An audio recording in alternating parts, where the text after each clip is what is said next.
Bismillahirrahmanirrahim. Assalamualaikum warahmatullahi wabarakatuh. Innal hamdalillah nahmaduhu wa nasta'inuhu wa nastahdi bihi wa nastaghfiruh. Wa na'udzu billahi min shururi anfusina wa min sayyiati a'malina man yahdihillahu fala mudilla lahu wa man yudlil fala hadiya lahu. Asyhadu an la ilaha illallah wahdahu la syarika lahu wa asyhadu anna Muhammadan abduhu wa rasuluh. Allahumma salli wa sallim ala sayyidina Muhammad wa ala alihi wa ashabihi wa tabi'in wa man tabi'ahum bi ihsanin ila yaumiddin. A'udzu billahi minasyaitonir rajim. Ya ayyuhalladzina amanu taqullaha haqqa tuqatih wa la tamutunna illa wa antum muslimun. Amma ba'd. Yang berusaha Tuan Haji Ahmad Nazri Muhammad Yusof selaku penerbit rancangan tafsir Al-Quran dan seterusnya sidang pendengar yang dirahmati Allah. Alhamdulillah, pertamanya malah kita bersama-sama merafakkan setinggi kesyukuran kehadrat Allah Subhanahu Wa Taala di atas segala nikmat kurniaan dan rezekinya yang tidak ternilai. Selawat dan salam ke atas junjungan besar Nabi Muhammad sallallahu alaihi wasallam, ahli keluarga baginda dan para sahabatnya yang tercinta. Alhamdulillah, bersyukur pada Allah Subhanahu Wa Taala kita sudah berada di bulan Ramadan yang penuh dengan keberkatan. Rasulullah sallallahu alaihi wasallam dalam hadis Nabi sallallahu alaihi wasallam bersabda, "Atakum Ramadhanu syahrun mubarak." Telah datang kepada kamu Ramadan, bulan yang penuh dengan keberkatan.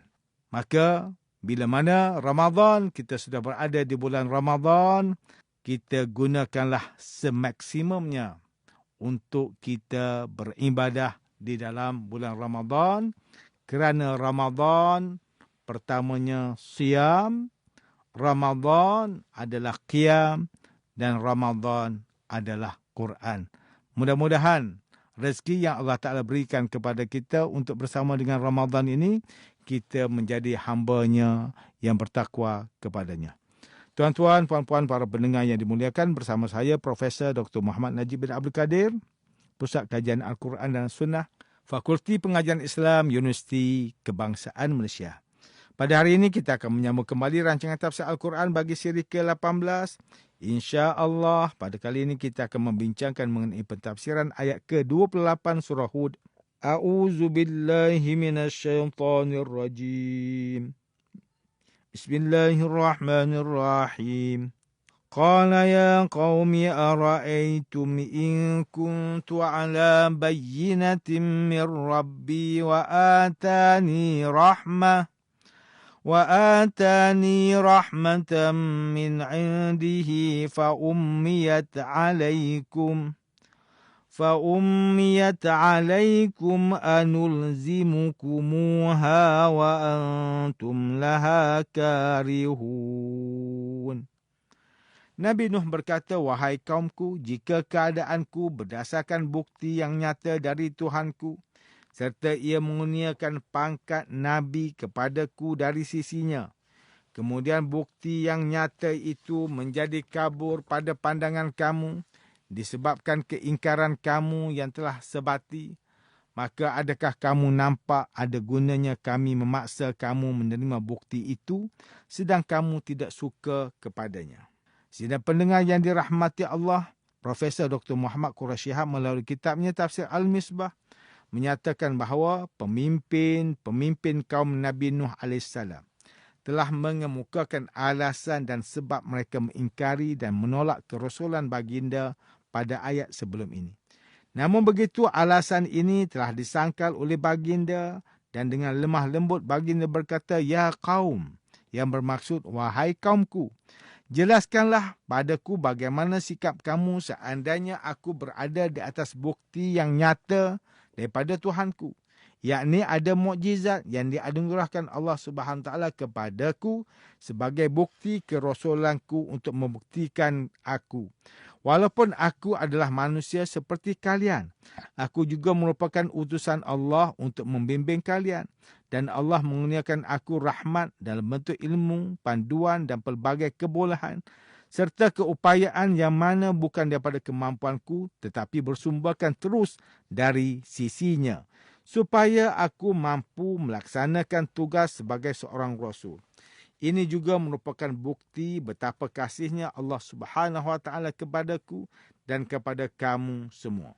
Namun begitu, bukti yang nyata itu menjadi kabur pada pandangan kamu kerana kedegilan hati kamu yang hanya melihat hal-hal yang bersifat material dan kebendaan sahaja. Maka, adakah jika begitu situasinya, masihkah ada gunanya kami memaksa kamu menerima bukti itu, yakni beriman kepadaku dan mengikutiku, sedang kamu tidak suka kepadanya? Kami tidak akan sesekali memaksa kamu kerana tidak ada paksaan dalam beragama. Profesor Dr. Muhammad Quraish Shihab menjelaskan bahawa Nabi Nuh AS menjawab alasan pemimpin kaumnya itu dengan berkata, "Wahai kaumku," adalah untuk menunjukkan keprihatinan baginda terhadap kaumnya. Hal ini kerana wujudnya sebuah ikatan antara mereka yang membuktikan bahawasanya baginda tidak mungkin akan merugikan dan membahayakan kaumnya itu. Sementara itu, perkataan bayyinah, iaitu bukti yang nyata, difahami oleh kebanyakan ulama sebagai mukjizat. Sebahagian ulama memahami mukjizat Nabi Nuh AS adalah banjir besar atau mukjizat yang lain yang tidak disebut di sini.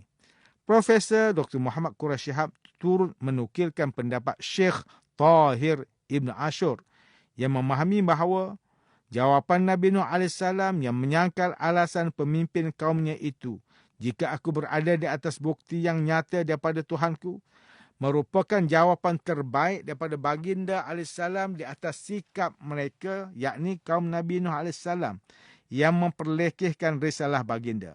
Maka begitu juga Nabi Nuh AS, baginda tidak boleh memaksa mereka untuk mengikuti dan mempercayai nilai kerohanian yang diajar baginda. Sidang pendengar yang dimuliakan, Ustaz Salahuddin Abdullah dan Ustaz Umar Khalid melalui kitab mereka Tafsir Mubin mentafsirkan ayat ke-28 surah Hud ini dengan menjelaskan bahawa ayat ini memberikan gambaran tentang jawapan Nabi Nuh AS kepada dakwaan kaumnya yang memperlekehkan risalahnya dengan mengatakan bahawa Nabi Nuh AS itu bukan seorang Rasul, tetapi hanyalah manusia biasa yang diikuti oleh orang miskin dan lemah. Mereka juga menganggap bahawa Nabi Nuh AS dan para pengikutnya tidak mempunyai kelebihan kehormatan daripada masyarakat. Jawapan terhadap dakwaan mereka ialah, "Tidakkah kamu dapat melihat bukti-bukti kebenaran risalahku ini? Dan tidakkah kamu nampak bahawa aku tidak memaksa kamu mengikut ajaran aku? Aku berdakwah kepada kamu semua dengan maksud untuk memberi hidayah kepada kamu dan aku tidak mencari keuntungan kebendaan dalam dakwah ini. Memang benar, pengikut aku orang miskin dan lemah, tetapi mereka adalah orang mulia disebabkan iman mereka. Aku tidak akan mencuaikan dan membiarkan mereka tanpa bimbingan kerana mereka tentu akan kembali menghadap Tuhan mereka. Di sebalik itu, aku melihat kamu semua sebagai orang yang tidak mengetahui akan keistimewaan dan kemuliaan manusia yang mengikut kebenaran dan hidayah Allah Subhanahu Wa Taala. Dan kamu beranggapan bahawa keistimewaan manusia itu hanya terletak pada kekayaan harta benda dan pangkat yang tinggi sahaja." Profesor Dr. Tengku Muhammad Hasbi As-Siddiqi menerusi kitabnya Tafsir An-Nur mentafsirkan ayat ke-28 surah Hud ini dengan mengatakan bahawa Nabi Nuh AS menjawab alasan yang dikemukakan oleh kaumnya dengan berkata, "Wahai kaumku, cuba kamu terangkan kepadaku apa yang akan kamu lakukan, katakan padaku. Jika aku mempunyai bukti yang nyata dari Tuhanku yang menunjukkan bahawa apa yang aku sampaikan ini adalah benar dari sisinya. Allah Subhanahu Wa Taala telah mengutuskanku dan mengurniakan rahmat yang tertentu kepadaku. Walau bagaimanapun, bukti yang nyata ini tidak kelihatan di mata kamu kerana kamu terpedaya dengan harta bendamu." Nabi Nuh AS bertanya, "Adakah kami akan memaksa kamu untuk menerimanya?" Dan dijawab olehnya sendiri, "Tidak. Ini kerana tiada paksaan bagi kamu untuk beragama. Kami serahkan urusanmu kepada Allah Subhanahu wa Ta'ala dan Dia yang akan menyelesaikan urusanmu sebagaimana yang dikehendakinya. Aku hanya berperanan untuk menyampaikan sahaja. Tuan-tuan dan puan-puan yang dirahmati Allah, demikianlah tafsir bagi ayat ke-28 surah Hud menurut pentafsiran oleh para ulama. Ayat ke-28 surah Hud ini menjelaskan kepada kita bahawa iman tidak boleh dipaksa dan agama Islam tidak benarkan paksaan dalam beragama. Agama ini datang dengan fitrahnya yang tenang. Ia perlukan penerangan dan pemahaman bukannya secara paksaan atau kekerasan bagi seseorang untuk menerimanya. Namun begitu, seruan dan dakwah mesti disampaikan kepada mereka dan tidak boleh disekat. Firman Allah Ta'ala dalam surah Al-Baqarah ayat ke-256, La ikraha fid din, tidak ada paksaan dalam agama Islam. Sebagai pendakwah, kita hanya berperanan untuk menyampaikan nasihat dengan penuh hikmah sebagaimana yang dilaksanakan oleh Nabi Nuh AS dan mengajak orang lain melakukan kebaikan serta tidak berputus asa. Selebihnya terserah kepada mereka, yakni sasaran dakwah untuk menerima atau tidak, kerana hidayah itu milik Allah Subhanahu wa Ta'ala. Biarpun mereka tidak menerima nasihat kita, namun kita mestilah sentiasa berdoa agar Allah membuka hati mereka dan memberikan hidayah. Sidang pendengar yang dimuliakan, Islam merupakan agama rahmah dan tasamuh terhadap mana-mana orang bukan Islam dan juga penganut agama lain. Dalam mengajak orang kepada Islam, biarlah dengan berhemah dan bukan secara paksaan. Hal ini kerana kebenaran tentang agama Islam itu telah terang dan nyata. Maka tugas umatnya adalah menyampaikan kebenaran. Hidayah dari Allah Subhanahu wa Ta'ala juga amat luas untuk kita sentiasa bersangka baik dengannya. Tiada manfaat jika seseorang melakukan apa yang tidak disukainya atau dalam keadaan terpaksa. Cukup dengan menunjukkan kebaikan dan sifat ihsan kepada mereka. Agar perasaan tertarik kepada Islam boleh tumbuh dengan sendirinya, adalah menjadi kewajipan ke atas setiap Muslim untuk menyeru dan mengajak manusia kepada Islam, agama yang membawa kesejahteraan kepada manusia. Islam adalah agama yang berteraskan kepada kepercayaan dan keyakinan yang terbit dari hati. Apabila akal disinari dengan cahaya keimanan, maka segala kebaikan akan menghiasi kehidupan seseorang insan. Begitu juga sebaliknya, apabila akal tidak dapat menerima cahaya iman, lantaran dorongan hawa nafsu yang menawarkan kelazatan dan keseronokan dunia. Nabi SAW bersabda, Ala wa inna fil jasadi mudghatan idza salahat salahal jasadu kulluh wa idza fasadat fasadal jasadu kulluh ala wahiyal qalb. Ketahuilah bahawa pada jasad itu terdapat segumpal daging. Jika ia baik, maka baiklah seluruh jasadnya. Jika ia buruk, maka buruklah seluruh jasadnya. Ketahuilah bahawa ia adalah hati ataupun jantung. Riwayat Al-Bukhari dan Muslim.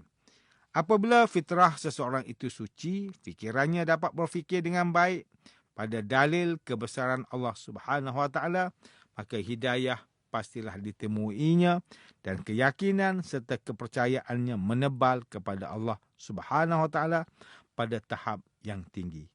Sidang pendengar yang dimuliakan, antara pengajaran yang boleh kita ambil daripada tafsir ayat ke-28 surah Hud ini ialah, pertama, sebagai seorang yang beriman, kita mestilah menghormati cara hidup dan budaya orang lain, iaitu masyarakat bukan Islam, serta menjaga hubungan yang baik dengan mereka kerana kita duduk di dalam masyarakat majmuk. Kedua, umat Islam adalah sentiasa menyampaikan dakwah dengan cara yang bijaksana, terbaik dan berhemah, serta tidak berputus asa dalam jalan dakwah yang ditempuhi. Ketiga, sebagai Muslim, kita mestilah menjauhkan diri daripada sifat ego dan merasakan diri sentiasa betul sehingga tidak boleh menerima sebarang teguran dan nasihat. Sidang pendengar yang dirahmati Allah, sekian sahaja rancangan tafsir Al-Quran pada hari ini. Semoga kita semua mendapat manfaat daripada perbincangan ilmu ini. Insya-Allah, mudah-mudahan kita akan bertemu lagi pada siri rancangan tafsir Al-Quran yang akan datang. Wabillahi taufiq wal hidayah. Wassalamualaikum warahmatullahi wabarakatuh.